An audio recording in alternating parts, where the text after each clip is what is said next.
అధ్యక్ష, గతం లేకుండా వర్తమానం లేదు. ఆ గతం యొక్క రిఫరెన్స్ ఇవ్వాలని చెప్పి కూడా శ్రీధర్ బాబు గారు చెప్పింది కాబట్టి ఆ రిఫరెన్సెస్ మాత్రమే ఇస్తాను అధ్యక్ష. 2014 నుంచి 23 వరకు మన పోలీస్ని ఒక నెక్స్ట్ లెవెల్ తీసుకుపోవడానికి కావాల్సింది బడ్జెటే అధ్యక్ష. ఆ బడ్జెట్ కేటాయింపులతోనే ఇన్ఫ్రాస్ట్రక్చర్ పెంచడం, ఆ బడ్జెట్ కేటాయింపులతోనే వాళ్ళకి కావాల్సిన వెహికల్స్ని ప్రొవైడ్ చేయడం, ఆ బడ్జెట్ కేటాయింపులతోనే ఎక్కువ పర్సనల్స్ని అపాయింట్ చేసుకోవడం, ఆ బడ్జెట్ కేటాయింపుల్లో అధికంగా ఇవ్వడం వల్లనే మిగతా అన్ని కార్యక్రమాలు కూడా బ్రహ్మాండంగా జరగడానికి బడ్జెటే మూలం. కాబట్టి ఆ బడ్జెట్ దాని మీదే నేను మాట్లాడుతాను అధ్యక్ష. ఇవాళ ఆనాడు ఒక్క ఎన్కౌంటర్ కూడా 10 సంవత్సరాల కాలంలో నక్సలైట్ మీద జరగలేదు. ప్రతి ఛార్జ్ షీట్స్ని కూడా విత్ ఇన్ ద టైంలో సబ్మిట్ చేయడం వల్ల ఎవరైతే నేరస్తున్నారో వాళ్ళందరూ కూడా మొత్తం కూడా శిక్ష పడ్డది అధ్యక్ష. అదేవిధంగా డయల్ 100 అది చేసినట్లయితే 5 నిమిషాల నుండి 6 నిమిషాల్లోనే రెస్పాన్స్ వచ్చింది. ఇవాళ ఆ రెస్పాన్స్ అనేది 15 నిమిషాలకు పెరిగింది. మనం ఎందుకు అది కారణం తెలుసుకోవాలి అధ్యక్ష. ఇవాళ 2014 నుంచి 2023 వరకు క్రైమ్ రేట్ అనేది బాగా తగ్గింది. Year on year every year డిసెంబర్లో వాళ్ళు ఒక క్రైమ్ రేట్ మొత్తం కూడా ప్రకటిస్తారు అధ్యక్ష. గతంలో ఏమున్నది ఇప్పుడు ఏమున్నది కూడా ఖచ్చితంగా నేను మీకు తెలియజేయాలి అధ్యక్ష. ఒక సంస్థ కూడా ఇవాళ మీరు ఇచ్చిన బుక్లోనే Telangana socio economic survey 22 outlook అని చెప్పేసి 2025 ఇచ్చారు. ఇందులోనే మీరు క్లియర్గా మెన్షన్ చేశారు అధ్యక్ష. మన యొక్క police national crime records bureau ప్రకారం సీసీ కెమెరాల సహాయంతో పెద్ద సంఖ్యలో కేసులను గుర్తిస్తున్నారు, ఛేదిస్తున్నారు. అదేవిధంగా మొట్టమొదటిసారి ఈ ఛాలెంజ్ సిస్టమ్ తీసుకొచ్చిండ్రు. అదేవిధంగా న్యూయార్క్లోని మెర్సర్స్ సంస్థ కూడా ఒకటి చెప్పింది ఏంటంటే హైదరాబాద్ నగరం అనేది ఉత్తమ నివాసయోగ్య నగరంగా ఉన్నది, లివబుల్ అండ్ లవబుల్ సిటీ ఉన్నది అని చెప్పేసి చెప్పిండ్రు. దానికి ఎవరు కారణం అనేది దయచేసి గుర్తించాలి అధ్యక్ష. అంతేకాదు అధ్యక్ష, మరి ఇంత బ్రహ్మాండంగా ఉన్న దీన్ని అనేక పెట్టుబడులను ఆకర్షించి బ్రహ్మాండమైన హైదరాబాద్ నగరాన్ని నిర్మించుకున్న మనని ఇవాళ జితేందర్ డీజీపీ గారు నిన్ననే ఒకటి చేశారు, యాన్యువల్ రిపోర్ట్ ఇచ్చారు అధ్యక్ష. ఏముంది అధ్యక్ష, Telangana crime in Telangana jumps by 22% in 2024. Telangana recorded 19,922 cases of crime against women in 2024. దరిదాపుగా 13.75% క్రైమ్స్ విమెన్స్కి వ్యతిరేకంగా పెరిగినాయి అధ్యక్ష. హత్యలు కానీ, కిడ్నాప్లు కానీ, రేపులు కానీ మహిళల మీద గత సంవత్సరం 19,013 ఉంటే ఈ సంవత్సరం 19,922, 13.75%. అధ్యక్ష, నిన్న ఎంఎంటీఎస్ రైల్లోకి ప్రయాణిస్తున్న వాళ్ళ మీద ఇమ్మీడియట్గా అటాక్ జరిగితే పట్టించుకున్న నాదు లేదు అధ్యక్ష. ఒక అడ్వకేట్ని అడ్డంగా నరికేసింది అధ్యక్ష హైదరాబాద్ నగరంలో. ఇక కత్తులు పట్టుకొని మొత్తం కూడా ఇలా వీరవిహారం చేస్తున్న పరిస్థితి ఉన్నది అధ్యక్ష. అది అధ్యక్ష నిన్న తప్పుడు సమాచారం వారు ఏదైనా చెప్పచ్చు కానీ తప్పుడు సమాచారం ఏది అధ్యక్ష. నిన్న ఎంఎంటీఎస్కి సంబంధించిన రైల్లో జరిగిన సంఘటనలో నిందితుడు అరెస్ట్ చేయబడినాడు. అక్కడ పోలీస్ స్టేషన్ ఉన్నాడు. మీరు ఎవరు పట్టుకోలేదని అంటారు. తర్వాత మీరు పోలీసులకు సంబంధించి సంస్కరణలు చేసినారు, తప్పేం లేదు. సంస్కరణలు చేయడం లోపల ఇది మనం డెఫినెట్లీ చేయాలి.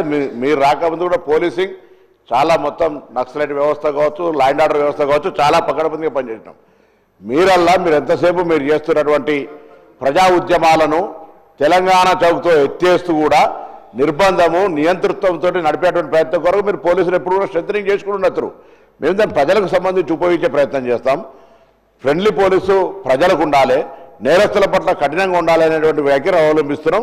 ఎంఎంటీఎస్కి సంబంధించిన పూర్తి వివరాలనే దానికి సంబంధించి జరిగిన సంఘటన, రైల్లో జరిగిన సంఘటనకు సంబంధించి ఎక్కడ కూడా ప్రభుత్వం స్పందించకపోవడం కానీ చర్య తీసుకోకపోవడం కానీ లేదు. నేను రిప్లైలో వారు చెప్పిన మిగతా అంశాల గురించి అన్నీ చెప్తాను. ఇదొకటి ఇన్సిడెంట్ మీద చెప్తున్నారు కాబట్టి చెప్తాం. క్రైమ్ రేట్కి సంబంధించి కూడా సార్ మీరు చూస్తున్నారు, క్రైమ్ రేట్ ఒక తెలంగాణ సంబంధించి లేదు. పోలీస్ మనోధైర్యం మీరు మాట్లాడే సందర్భంలో బడ్జెట్ కేటాయించి ఇంకా పోలీసులకు మనోధైర్యం కలిగేసే ప్రయత్నం చేయాలని నేను కోరుతా ఉన్నా తప్ప వాళ్ళను మొరాలుగా మనం definitely Telangana police is appreciable police award తీసుకుంటారో రాష్ట్రం మొత్తంగా వాళ్ళకు మనం సమర్థనీయంగా ఉండే విధంగా ప్రభుత్వాలకు మీరు ఏం చెప్పదలుచుకున్నా ప్రభుత్వంకు నిధులు కేటాయింపు కానీ ఇంకా తీసుకోవాల్సిన సంస్కరణలు సవరణలు చెప్పేటువంటి ప్రయత్నం చేయండి. కానీ వాళ్ళ మనోధైర్యము పోలీస్ వ్యవస్థ మనం శాంతి భద్రతలు కాపాడేందుకు సంబంధించిన అంశం మీద ఎక్కడ కూడా రాజకీయాల్లో దాని మీద ప్రభావితం కాకుండా చూడాలని కోరుతాను. నేను నా యొక్క స్టోరీ చెప్పట్లేదు అధ్యక్ష. నిన్న డీజీపీ జితేందర్ గారు వారి యొక్క రిపోర్ట్ని ఇతర అధికారులతో ప్రవేశపెట్టిన దాని రిపోర్ట్ను మాత్రమే నేను ఇక్కడ ఉదాహరిస్తున్నా తప్ప ఇది బీఆర్ఎస్ స్టోరీ కాదు, పలరాజేశ్వరి స్టోరీ కాదు అధ్యక్ష.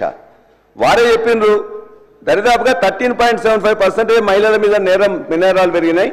అదే కాకుండా ఓవరాల్గా నేరాలు చూసినట్లయితే 1,38,312 2023లో జరిగితే ఈ సంవత్సరం 2024 డిసెంబర్ వరకు 1,69,477 22.53 నేరాలు పెరిగినాయి ఈ సంవత్సర కాలంలో.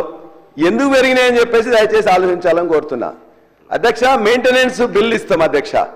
నెలకు మన యొక్క పోలీస్ స్టేషన్స్ రన్ చేయడానికి 25,000, 50,000, 75,000 అని 5 నెలల నుంచి లేకపోతే ఆ పోలీస్ స్టేషన్లో ఉన్న వాళ్ళందరూ కూడా ఎవరైనా కంప్లైంట్ చేయడానికి వస్తే చాలు వాళ్ళతోనే పెన్నులు, పేపర్లు, అదేవిధంగా పేపర్ ఇవన్నీ కూడా 2014 కంటే ముందు ఏ విధంగా పోలీస్ వ్యవస్థ ఉందో మళ్ళా వెనక్కి వెళ్ళిపోయింది అధ్యక్ష.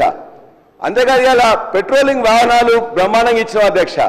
ఇవాళ మంత్రులకు, అధికారులకు వాళ్ళకు మాత్రమే పెట్రోలింగ్ జరుగుతుంది తప్ప జనరల్ ప్రజానీకానికి అందులో పెట్రోల్ లేదు, డీజిల్ లేదని చెప్పేసి వెహికల్స్ అన్ని రోడ్డు పక్కన పెట్టుకొని ఇలా తిరగట్లేదు అధ్యక్ష. అదేవిధంగా ఇవాళ నేను పర్సనల్ నేను చెప్తాను అధ్యక్ష. అనేక దొంగతనాలు పెరిగినప్పుడు పర్సనల్గా నా కాలేజీలో ఈ మధ్య కాలంలో ఒక 3 దొంగతనాలు జరిగినాయి అధ్యక్ష. కోదాడ ఇంజనీరింగ్ కాలేజీలో జరిగిన 8 లక్షలు పోయినాయి. మొయినాబాద్లో 2 కాలేజీలలో కూడా దొంగతనం జరిగితే నేను చెప్పిన డీజీ గారు కూడా ఫోన్ చేసి 1 వీక్ తర్వాత మెసేజ్ పెట్టినా, సిపి గారు కూడా పెట్టినా. వారు చెప్పిన తర్వాత మా వాళ్ళు అన్నారు ఏమన్నా పోలీస్ దొంగలను పట్టుకుంటే ఆ దొంగ గరానా దొంగ 90 దొంగతనాలు చేసిండు, వారు దొరకడు సార్ అని చెప్పాను. మేము మొత్తం కూడా ఆ వీడియోలను తీసుకుపోయి వారికి ఇచ్చిన తర్వాత చివరికి పట్టుకున్న తర్వాత మొత్తం మీద 90 దొంగతనాలు చేసిందని అతను ప్రభాకర్ అనే దొంగను పట్టుకున్నారు. కానీ ఒక చిల్లి కూడా మొత్తం కూడా రికవరీ చేయలేదు అధ్యక్ష. ఇంకో విషయంలో కూడా ఒక చీటర్ వచ్చి ఏదో కన్సల్ట్ ఇస్తానంటే ఓ 15 లక్షల రూపాయలు ఇచ్చిన అధ్యక్ష. ఈ విధంగా ఇచ్చినవని చెప్తే వాళ్ళ దగ్గర డబ్బులు తీసుకున్నారు, చివరికి మనకి ఇచ్చింది లేదు. అంటే నేరాలు ఎక్కడైతే జరిగినాయో దాన్ని ఎక్కడ ఛేదించినా కూడా వాళ్ళ పరిస్థితి ఎట్లా ఉందంటే పోలీసుల దగ్గర మెయింటెనెన్స్కి డబ్బులు లేవు, డీజిల్కి డబ్బులు లేవు, వాళ్ళ పర్సనల్ యూజెస్కి డబ్బులు లేవు. కాబట్టి మొత్తం కూడా ఈ నేరాలు ఛేదించబడట్లే. అదేవిధంగా ఆ నేరాల్లో అధ్యక్ష ఇవాళ దరిదాపుగా patient operation success, patient dead లాగా ఉంది పరిస్థితి. ఇవాళ నేరాల పరిస్థితి చూస్తే అధ్యక్ష. అంతేగా అధ్యక్ష ఇవాళ పొలిటికల్గా రాజకీయ నాయకులను, కార్యకర్తలను భయపెట్టాలనే దగ్గరికి వచ్చి ఇవాళ ఒక 3-4 కారణాలు ఉన్నాయి అధ్యక్ష. ఇవాళ వాళ్ళకి కావాల్సిన మెయింటెనెన్స్ కానీ మిగతాయి కానీ ఇవ్వకపోవడం, అదేవిధంగా ముఖ్యంగా ఆ పర్సనల్గా అధ్యక్ష మీరు చూసినట్లయితే నా యొక్క జనగామలో ఒక సిఐని కానీ ఏసీపీని కానీ ఇప్పటిదాకా ఎప్పుడు పోలీస్ స్టేషన్ ఫోన్ చేసినా కూడా ఆ సిఐ ఉండేది అధ్యక్ష, ఇంకో సిఐ వస్తాడు. రాష్ట్రంలో ఉండే అనేక పోలీస్ ఆఫీసర్లు ఎవ్వరు కూడా 3-4 నెలల కంటే లేదు అధ్యక్ష. మీరు కూడా చూస్తారు ఒక జీవో వచ్చినట్లయితే ఆల్మోస్ట్ ఒక మ్యూజికల్ చైర్ లాగా వాళ్ళతో ఆడుకుంటున్నారు అధ్యక్ష. అంటే విపరీతమైన మొత్తం ట్రాన్స్ఫర్స్ 3 నెలలకు 4 నెలలకు 3 నెలల నెలలకు SI, CI, ACP, CP level వరకు కూడా ఈ విధంగా చేయడం వల్ల వాళ్ళ 3 నెలల తర్వాత మేము ఉంటామా పోతాం అని చెప్పేసి దగ్గర ఉన్నది తప్ప వాళ్ళు దాని మీద కాన్సన్ట్రేట్ చేయట్లేదు.